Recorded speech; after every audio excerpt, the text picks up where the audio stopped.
আব্বু রান্না না করলে আমরা খেতে পাই না। যেদিন রান্না না করে সেদিন আমরা না খেয়েই থাকি। ভিডিওটা সম্পূর্ণ দেখে যান।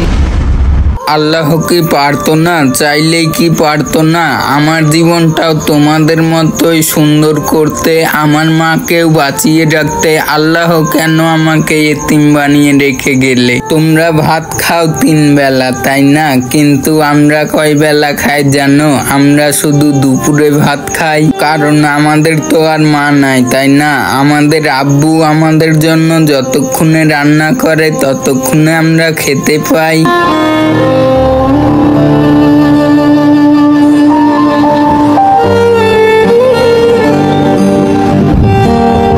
এই ভিডিওটা দেখে যদি তোমাদের একটুকু ভালো লেগে থাকে তাহলে আমার পাশে থাকবা, প্লিজ এই চ্যানেলটা সাবস্ক্রাইব করবা এন্ড এই পেজটা ফলো দিয়ে আমার পাশে অবশ্যই থাকবা। ভিডিওটা একটা শেয়ার দিয়ে দিবা।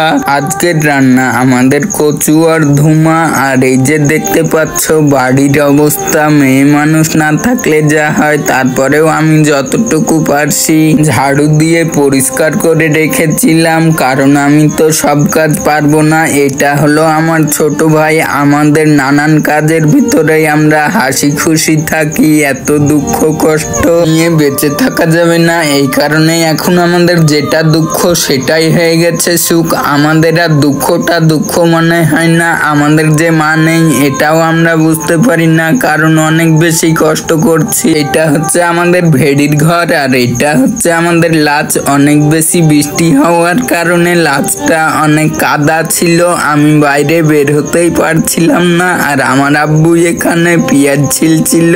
জানি না আমার আব্বু কখনো আমাকে কষ্ট দিবে কিনা, তবে আপনারা সবাই আমার আব্বুর জন্য দোয়া করবেন যেন আমার আব্বু আমাকে কখনো কষ্ট না দেয়। এখানে আমার ছোট ভাই মশলা পিসছিল। আমি যে আপনাদের সঙ্গে এতক্ষণ ধরে বকবক করছি, আপনাদেরকে আমি একটা কথাই বোঝানোর চেষ্টা করলাম যে মা বাবাকে কেউ কখনো কষ্ট দিয়েন না। মা বাবা হচ্ছে মাথার ছায়া। যদি মা বাবার ছায়া একটিবার তোমার মাথার উপর থেকে সরে যায় তাহলেই তুমি বুঝতে পারবা দুনিয়াটা কত কঠিন। এই কারণে আমার মা নাই, আমি বুঝতে পারি। এখানে মাছগুলো ফ্রিজ থেকে আনার পরে মাছ ছুটছিলই না। তোমরা কি জানো আমরা কোন বেলা খাই কোন বেলা খাই না? এটা আমাদের ঠিকই নেই। আর এই কারণে আমাদের রান্না বাড়ারও ঠিক নেই। আমরা যখন যেটা পাই তখন সেটা খাই। আমাদের তরকারি ফুটার পরে আমরা খাওয়া দাওয়া শেষ করে আমাদের বিলে মাছ হচ্ছে, তাই আমার আব্বু যাবে মাছ মারতে।